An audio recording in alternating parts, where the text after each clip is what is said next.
I was the lowest slave in the pack, and the only one who could save its strongest alpha. Years ago, William had been captured by rival packs. They forced wolfsbane and all manner of deadly poisons down his throat. The High Elder drained his own strength to save him, but left a grim prophecy. William was cursed to endure 3 more toxic flare-ups, each worse than the last, until his heart stopped completely.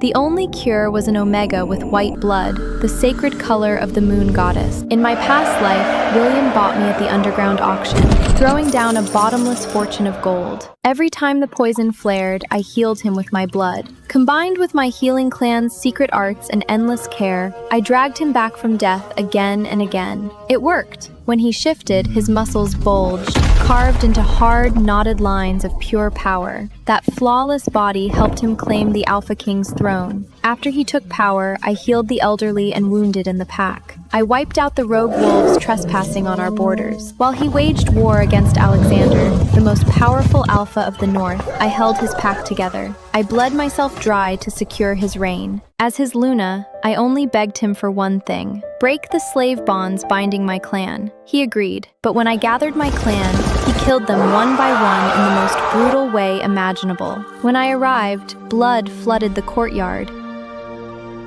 Why? A silver blade pierced straight through my chest. You really thought I didn't know? The one who saved me was never you. Iris already told me everything. Didn't you want your clan freed from slavery? Now they are. No more slave bonds. No more generations in chains. Only then did the truth finally hit me.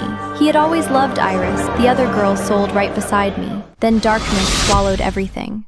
When I opened my eyes again, I worked back at the auction.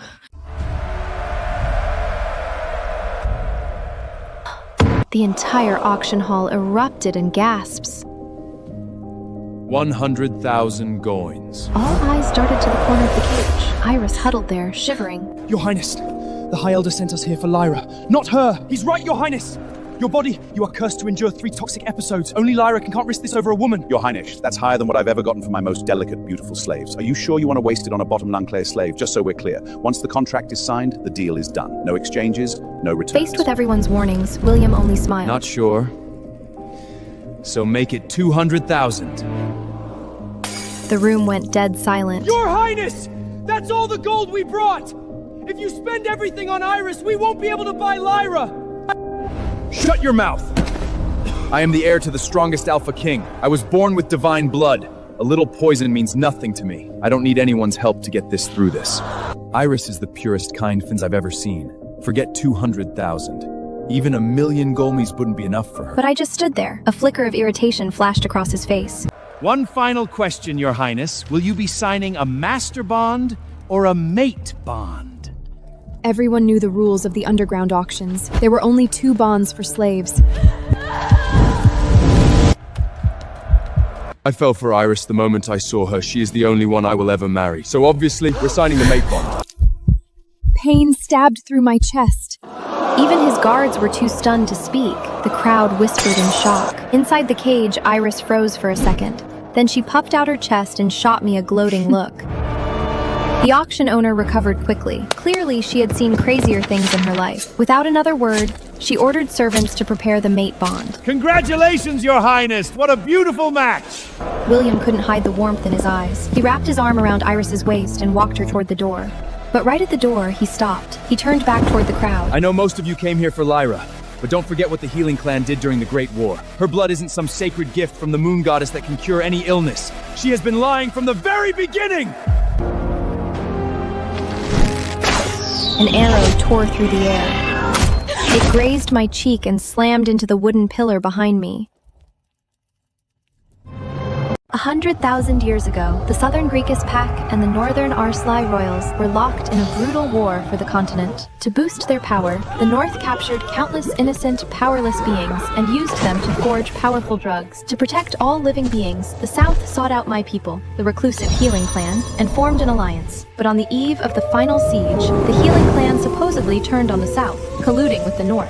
Pushed to the brink, the first Greekus Alpha King obtained a mysterious drug. The drug warped him into a towering, unnatural beast. He became a god of carnage on the battlefield, sharing the drug with his warriors. The surviving Arsli went into hiding, disappearing from the world. 2/3 of the healing clan were slaughtered. Furious at the betrayal, the first Greekus Alpha King imposed binding slave bonds on the survivors. From that day on, the entire healing clan was condemned to slavery for eternity. That was why, even with the moon goddess's sacred blood in my veins, even with the power to heal almost anything, I still stood there like livestock, waiting to be sold. William's words weren't just a reminder of the ancient war, they were a warning. He was telling everyone in that room, the healing clan is the enemy of Greekus, and anyone who bought me would become Greekus's enemy too. Sure enough, after he said that, I went from the most sought-after lot in the room to someone no one would touch, not a single bid. Seeing that my blood was the same plain red as anyone else's, people pulled back even further. Even glancing at me felt like bad luck. Soon, the hall was empty except for a few cleaners. I thought you'd sell for a record price, and now, not a single coin. I might actually have to keep feeding you until you die. What happened to your blood, anyway? I remember your blood being white when I first took you in. A girl this beautiful and not a single taker?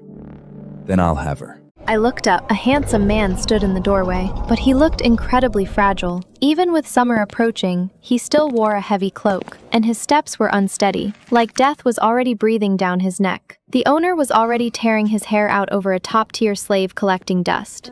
Alpha, I don't think I've seen you around before. First time here? Then you might not know how this works. To place a bid, you'll need to— Before he could finish, the man snapped his fingers. Dozens of guards marched in, carrying heavy chests. 1 million gold coins. Enough? More than enough!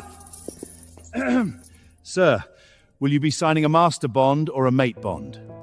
I didn't spend this much money to buy a slave. I'm here to marry my mate. The owner understood immediately and ordered the mate bond drawn up. Wait! William only cares about Iris. He won't take you even if you throw yourself at him. This Alpha spent 1 million gold coins for you. You'll live a good life with him. You misunderstood. I just want to know his name. Then I looked directly at the man before me. If my guess was right, he should be Alexander. Alexander. I let out a breath. It really was him, William's greatest rival, the current heir to the Northern Arsli royal line, the only Alpha William truly feared. In my past life, I managed William's empire. I had read countless intelligence reports on Alexander. He was a brilliant tactician and an unmatched warrior. He effortlessly conquered most of William's territories. Even many of William's own soldiers genuinely admired him. I had clashed with him countless times, and eventually, under William's desperate pleading, I worked day and night to create the secret poison that killed Alexander. That was how William reversed the war and finally defeated him. But this time, without me, William would never create that poison. And in this life, I chose to save Alexander.